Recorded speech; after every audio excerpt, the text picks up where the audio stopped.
11वी in house कोट्याची अट अखेर सरकारकडून रद्द करण्यात आली आहे। संबंधित संस्थेव्यतिरिक्त इतर शाळांमधल्या विद्यार्थ्यांना देखील आता इन हाऊस 10% कोट्यातनं प्रवेश मिळणार आहे। झी 24 तासनं सर्वप्रथम या प्रश्नाला वाचा फोडली होती। त्याची शिक्षण विभागाने दखल घेतलेली आहे। इन हाऊस कोट्याची अट रद्द केली आहे, त्यामुळे विद्यार्थ्यांना मोठा दिलासा मिळाला। यासाठी पालकांनी झी 24 तासचे आभार मानलेत। 11वी प्रवेशाच्या वेळेस पुन्हा एकदा घोळ शासनाच्या एका GR मुळे झाला। 11वीच्या विद्यार्थ्यांचे इन हाऊस संस्थेअंतर्गत असलेले प्रवेश थांबवले गेले।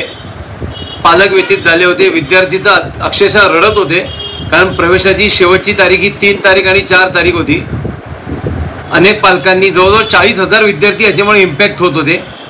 अनेक पालकांनी हिंदू महासंघाला संपर्क केला। हिंदू महासंघानं हा विषय शासनापर्यंत नेण्याचा विचार केला, प्रयत्न केला, आणि त्याला सर्व इलेक्ट्रॉनिक मीडियानी, खास करून झी 24चे मी विशेष आभार मानीन की आपण अतिशय प्रगल्भपणे आणि आक्रमकतेने हा विषय लोकांपर्यंत नेला। लोकांचा सुद्धा आम्हाला प्रतिसाद मिळाला, आणि आज आम्हाला सांगायला आनंद होत आहे की शासनानं सुधारित GR काढलेला आहे।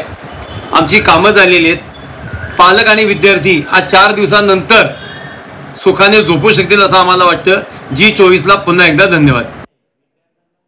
आम्ही पालकांनी एक इन हाऊस कोट्याच्या संदर्भात जी ड्राईव्ह सुरू केली होती त्याला आज यश आलंय आणि आमचा इन हाऊस कोटा मान्य झालाय। ह्याच्यामध्ये चौथा पिलर ज्याला समजलं जातं असा मीडियाने पण खूप मोठा रोल प्ले केला आहे। त्याच्यामध्ये स्पेशली आम्ही झी यांना स्पेशल धन्यवाद देतो।